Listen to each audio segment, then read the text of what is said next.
Welcome everyone to another SDEC session. Thank you so much for joining. I'm going to just go over a couple housekeeping items before we dive into the content. My name is Adam Greco and I work for Search Discovery and I head up the SDEC. For those of you who are new to the SDEC, or maybe someone shared this link with you or you found it on LinkedIn, the SDEC is a free education community around digital analytics. We have about 12 topics that we try to cover related to things like Adobe Analytics, Google Analytics testing.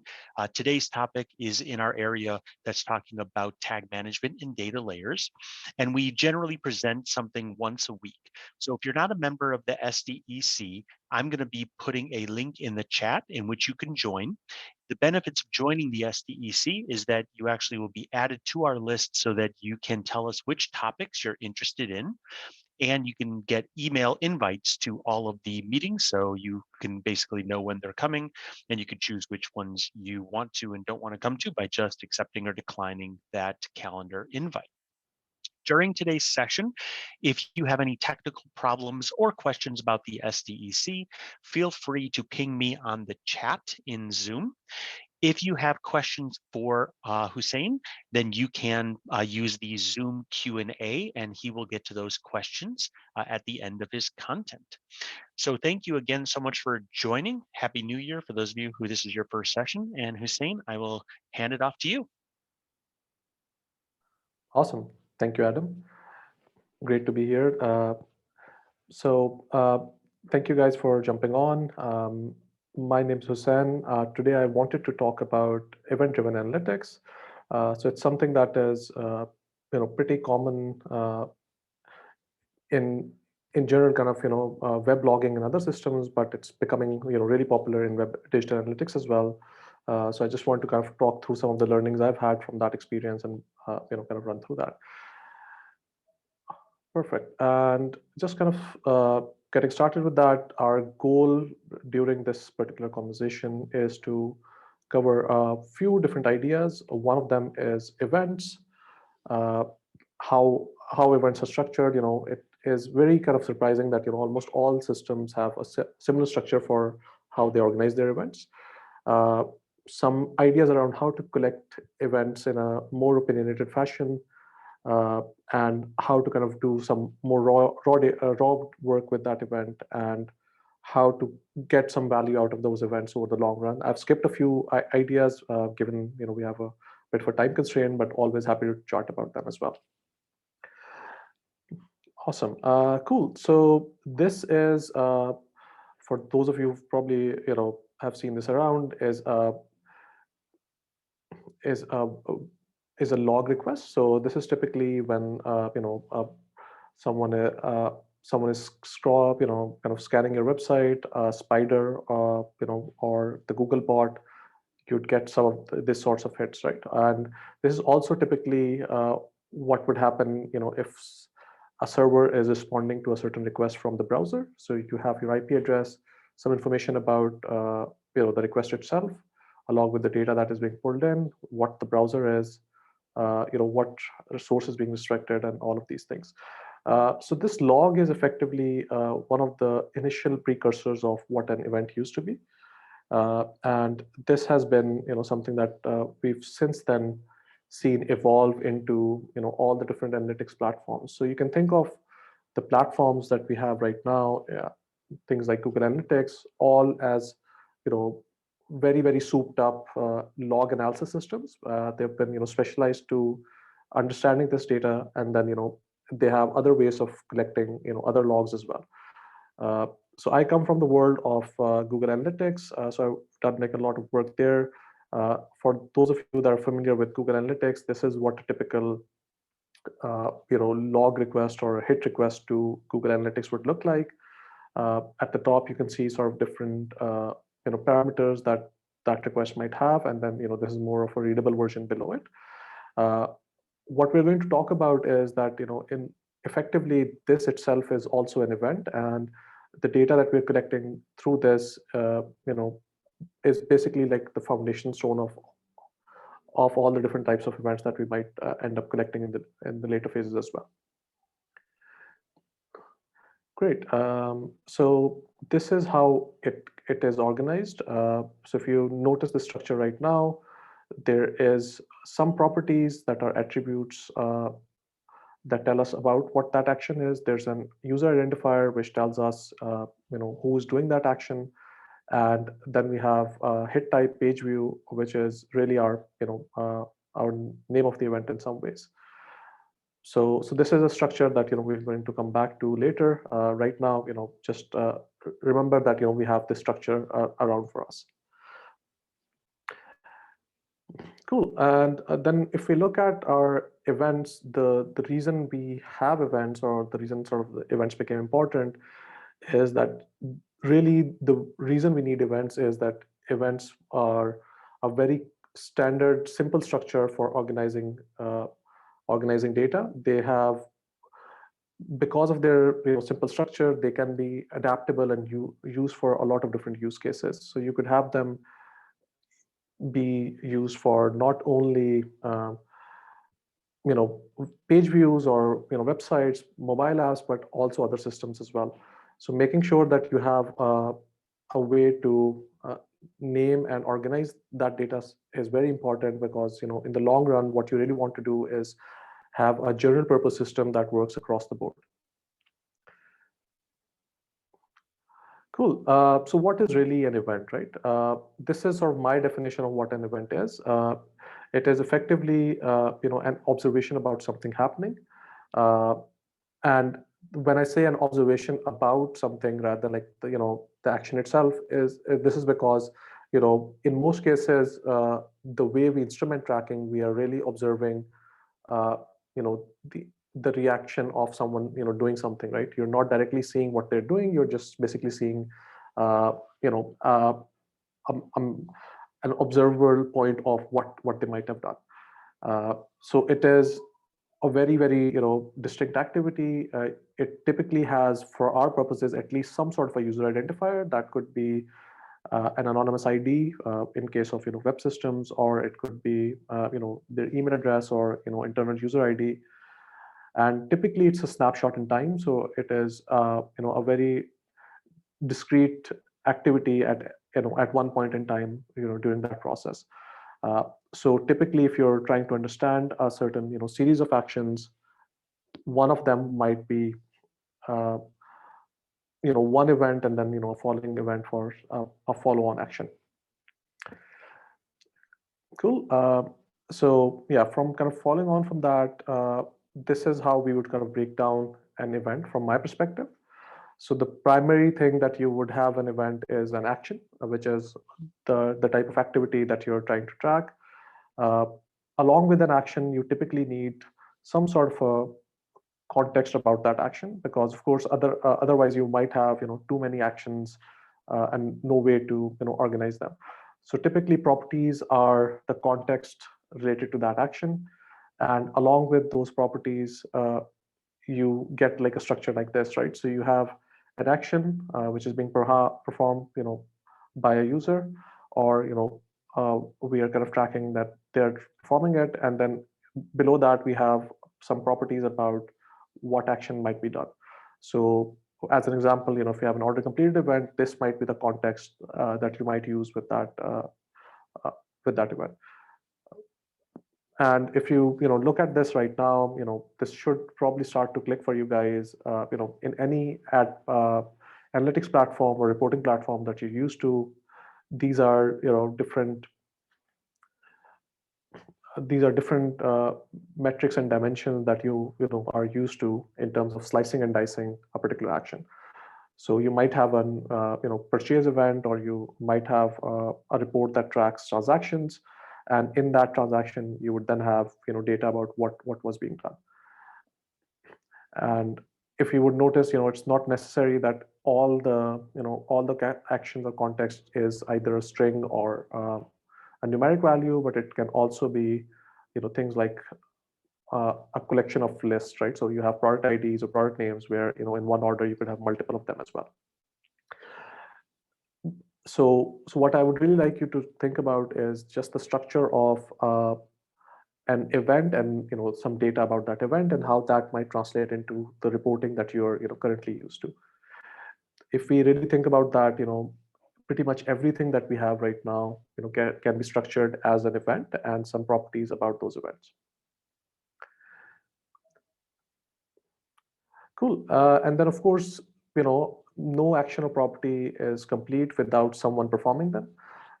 I consider this an actor and not necessarily a user because you know uh, in most cases you're not really limited to a user performing an action. There could be other systems that can act on behalf of the user or be kind of standalone things themselves as well.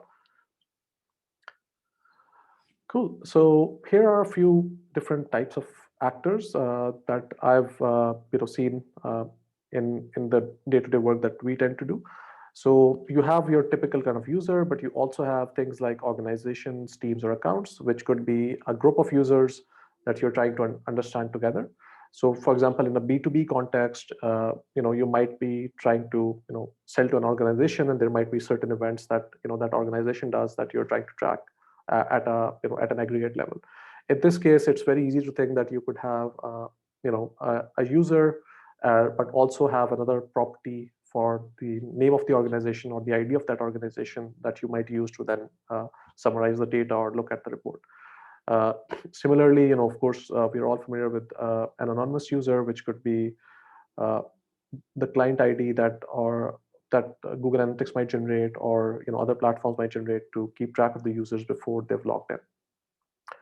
It can also be someone that can be impacted by an action. So this is an interesting one because if you think of most traditional interactions that we look at, we tend to see very linearly, someone doing something uh, and us recording it. But in a lot of contexts, you have actually multiple users that are interacting with each other. So as an example, if I am uh, on a Facebook, for example, and I post a comment on someone's message, they also get a notification, right? And then if they reply to that, I get a notification. So that action itself is sort of a reaction to the initial action that that person might have done. So it's important to sort of understand that events in these contexts can also be mirroring some other action that someone might be doing. Cool. And then the last but not least, of course, is time. Time is sort of a fuzzy concept you know in web. I'm currently in Pakistan, so I'm like pretty far away from most folks that might be attending this event.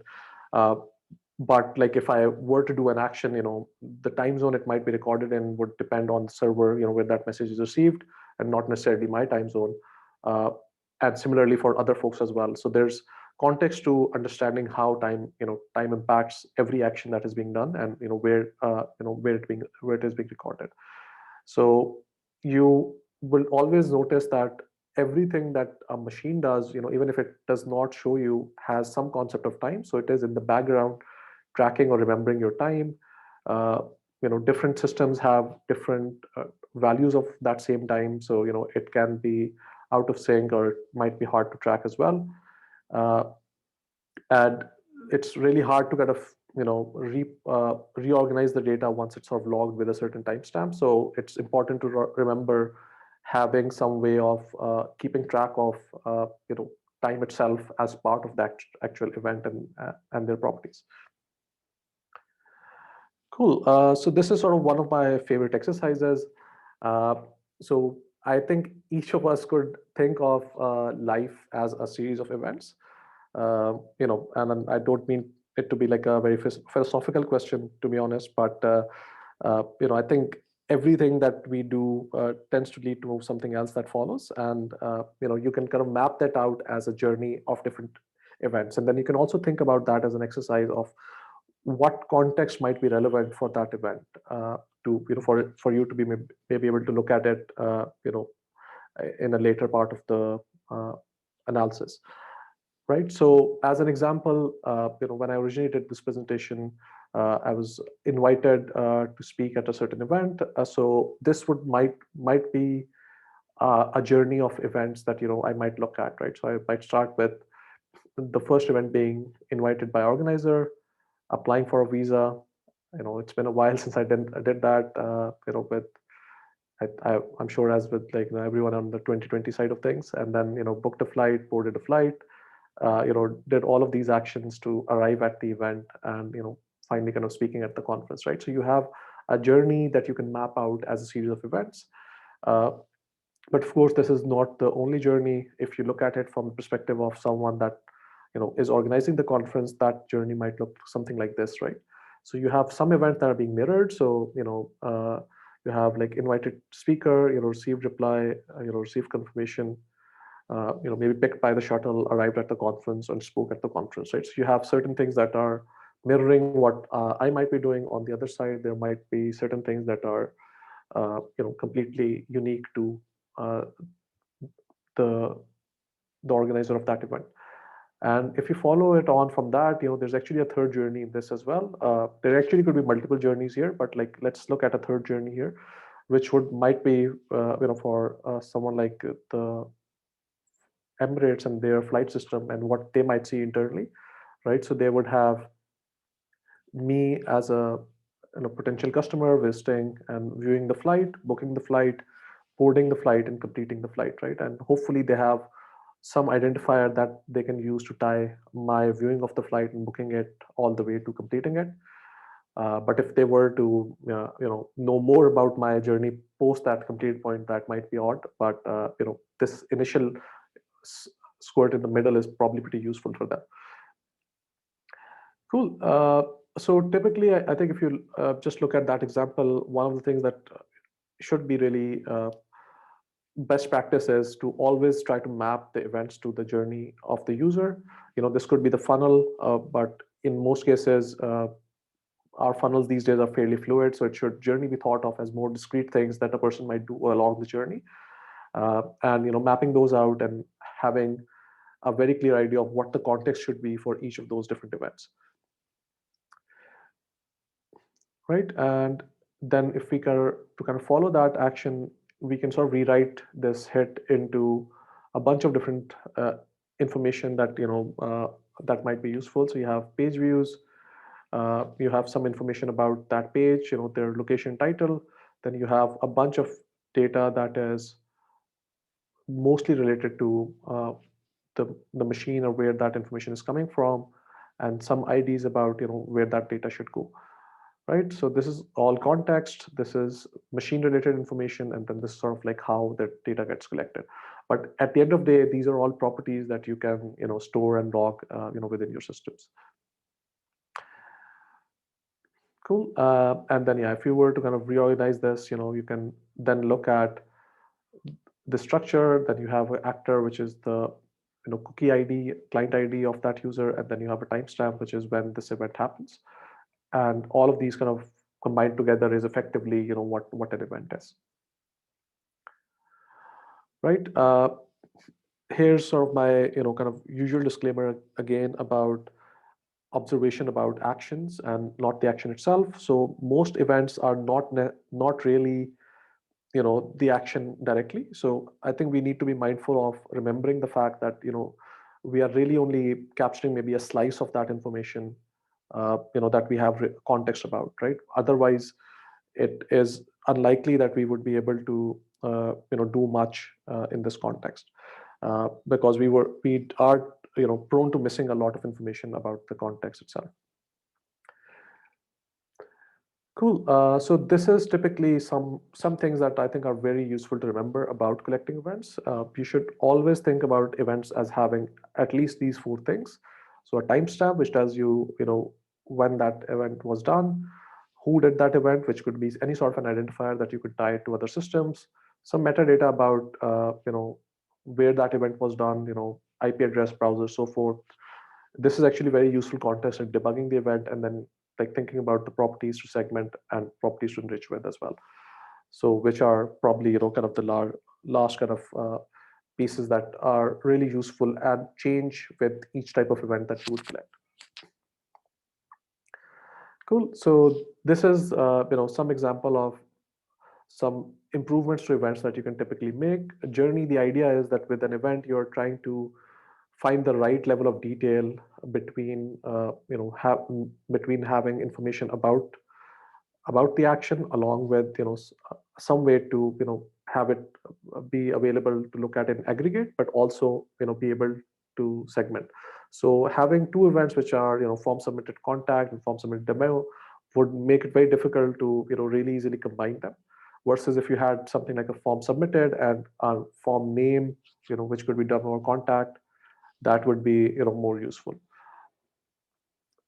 Then even a better example of that would be that relying on name alone might not be sufficient, because in most cases anything that we name tends to change more frequently, so it might be useful to have some sort of a form ID as well that is not front facing and can stay consistent over time.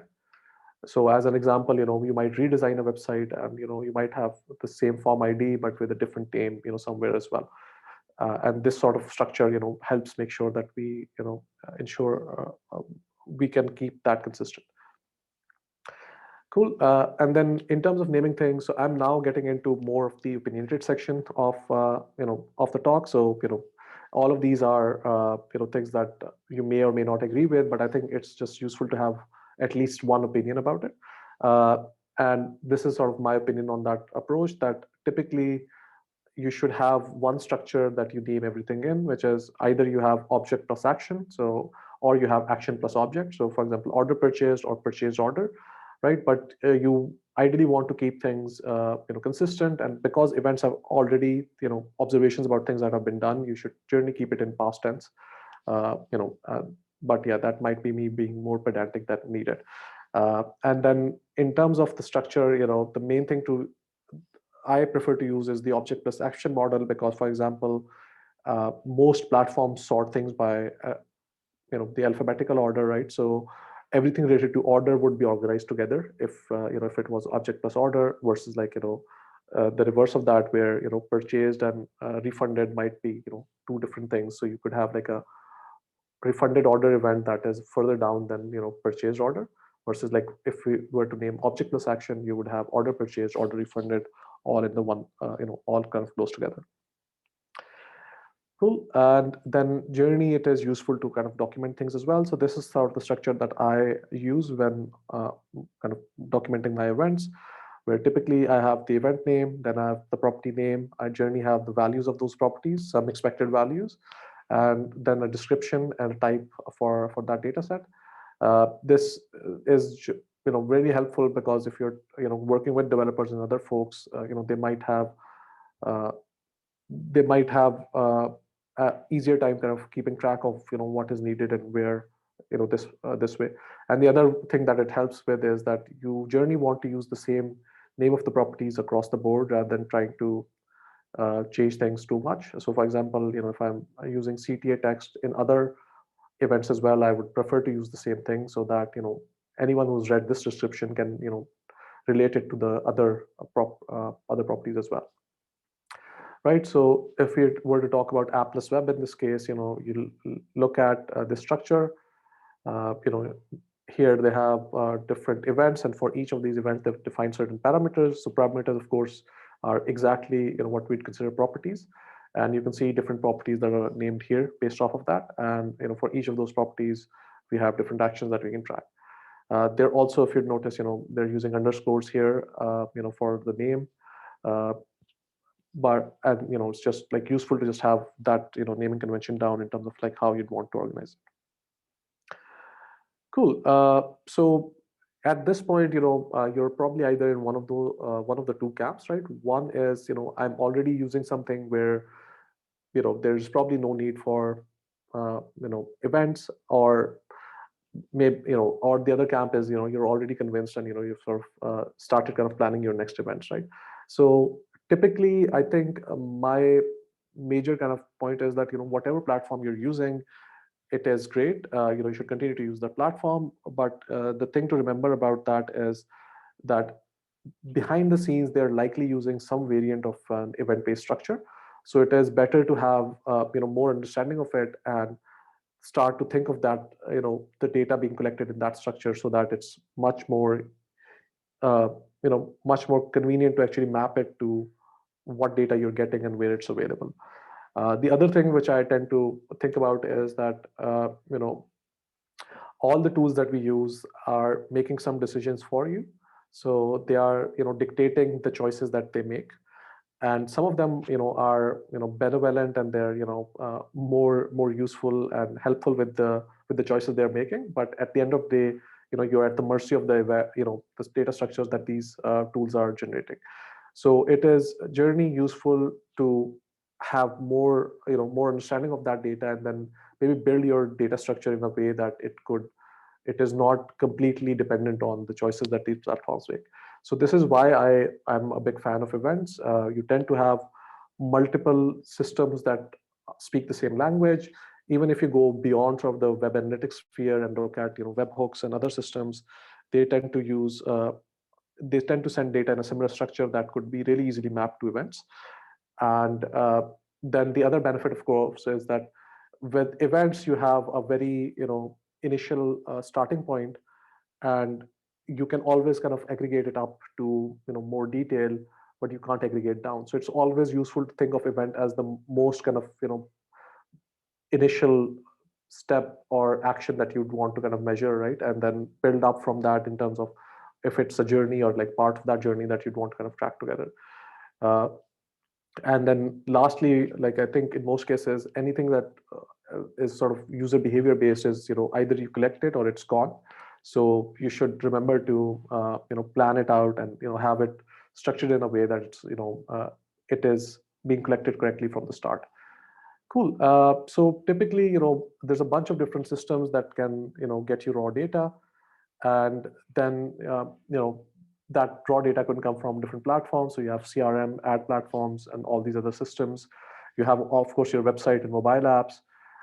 There's platforms like Stitch, Fivetran, that let you very easily get this data out. You have App Plus Web that has a BigQuery integration that also gives you raw data. You can roll your own as well. So these are kind of uh, two of my favorite practitioners, Mark Edmondson and Simo Awa, who've built solutions where you can send data directly into BigQuery, using uh, without like having to kind of rely on any other platform. And then you have other open source tools like Snowplow that also do the same thing.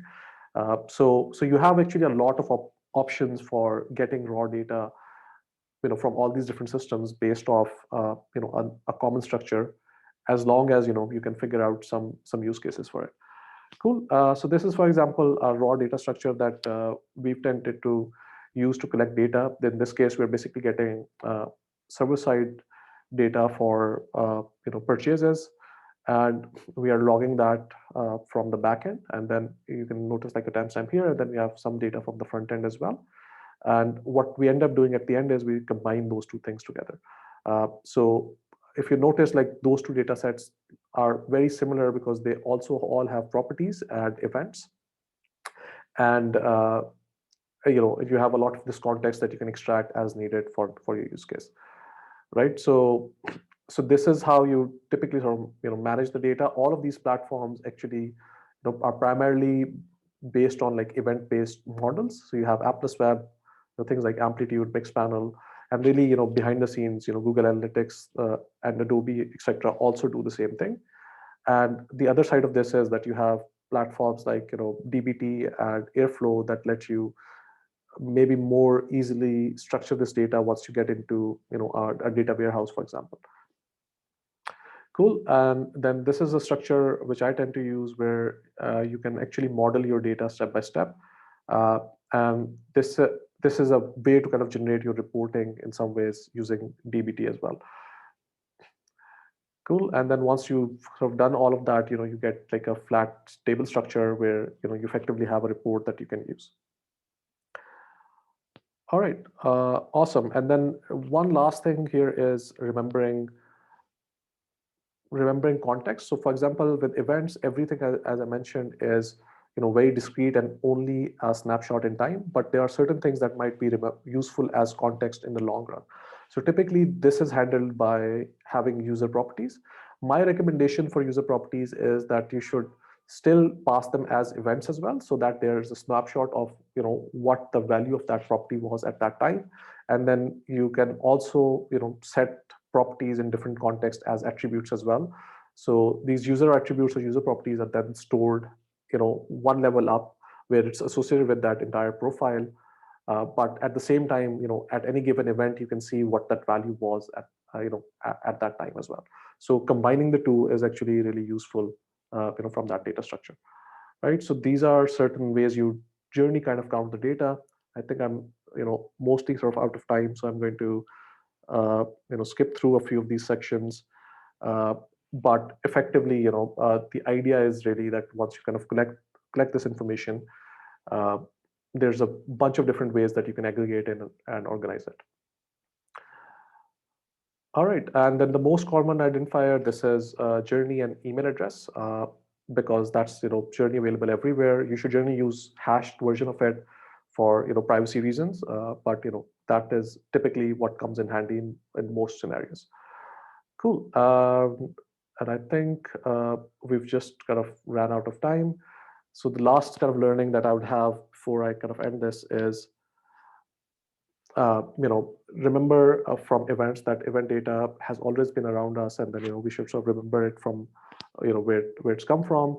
It is very raw and usable, and it can be modeled very easily. So it's something that you should kind of uh, have in your toolbox as you start to think of collecting data or structuring information. uh, and you should use platforms uh, that have opinions, but you should always have some way of having raw data that you can reuse. And typically, your reusability, should always be something that is core to how you build your data structures. All right. Thank you very much. Awesome. Thank you so much, Hussein. That was a lot of information in a short amount of time. So thanks for cramming all that information in. I know we've had a lot of interest on data layers and event-driven data layers. Everyone on the call who's remaining, if you have any questions, now is a great time to go into the Zoom Q&A. We already have a couple questions out there, and of course our smart members at the SDC are already starting to answer some of the questions. But post your questions now for Hussein, and if Hussein, if we don't get a ton of questions, if you want, you're more than welcome to jump back and cover a little bit of the slides that you powered through at the end there. So I'll start reading them off as people put them in. First question is, does the tag management setup differ a lot between GA4 and the old UA, which I assume is Universal Analytics? Yeah, so I think at a foundational level, it does differ in the way it collects data, because in the case of UA, the way the data was collected had a more of a nested structure where you had certain properties within a particular object and so forth. Versus with GA4, it's a more flat structure where you have just the event and then a list of properties that are part of that event. But I think if you are, if you've done tag management already and you have the original data structure, you can always transform it, really easily within the tag management tool itself. Okay.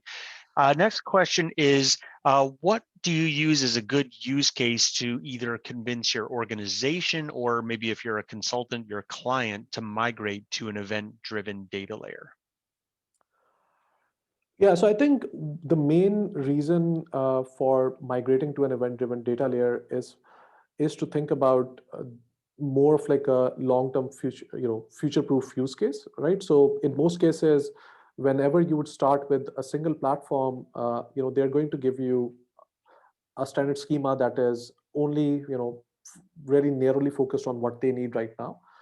But in most cases, if you've done this a few times, what you're going to realize is that there's actually a lot of tools in the market, and there's always new ones popping up. So it's better to have a structure that is generally more flexible and organized around that model.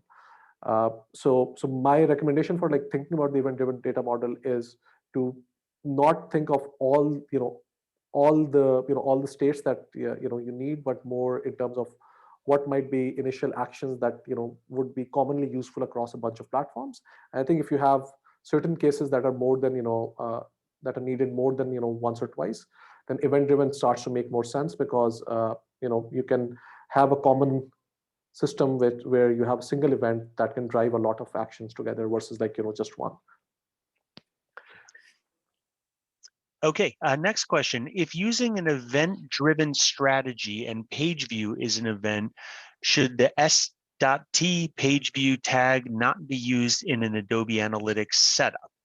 And I know we have Jan from Adobe who actually answered a little bit about that. So I don't know if you play in the Adobe world as much, if or we could just let Jan's answer stand.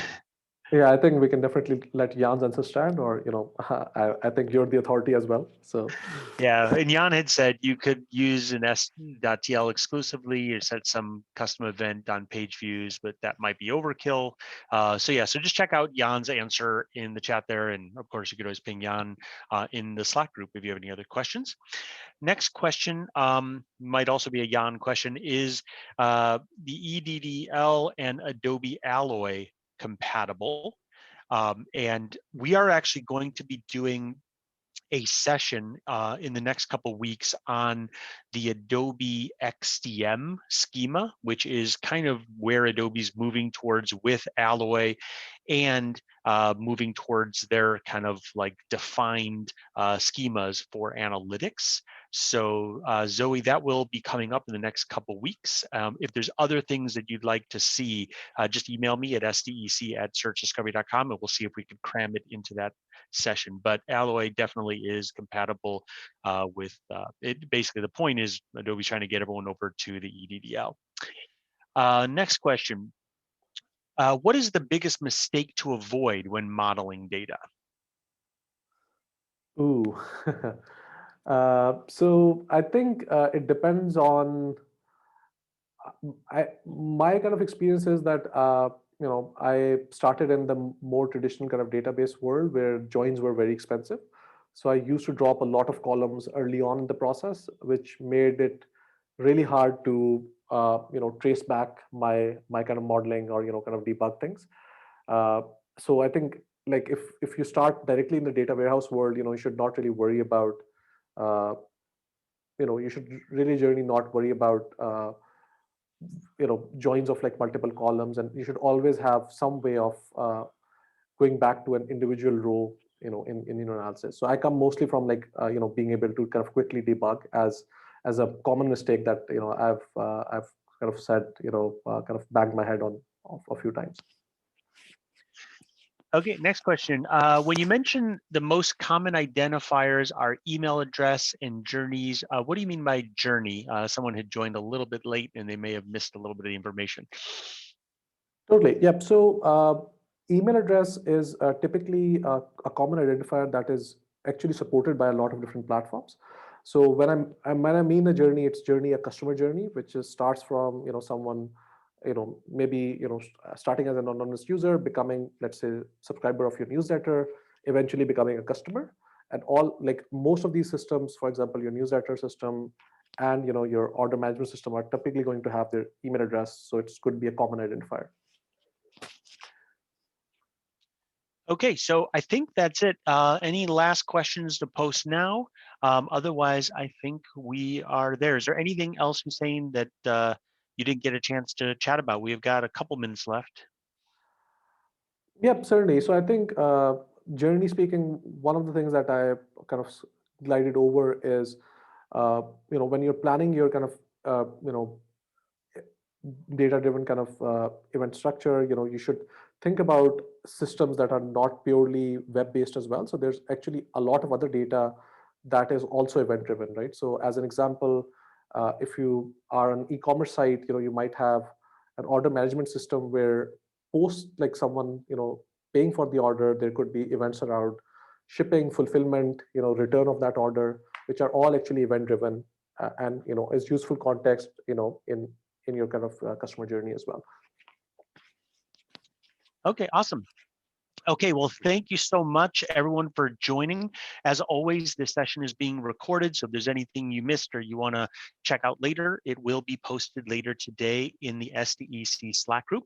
Many of you in the SDEC, for some reason, are not in the Slack group where you can actually get recordings for all of the sessions. So if for any reason you have any problems or you're not sure why you're not in the SDEC Slack group, please send me an email at sdec@searchdiscovery.com. It takes about 30 seconds to join the Slack group, And we have over 40 past session recordings in there. Plus, you're one click away from DMing any of these speakers and any folks in the group.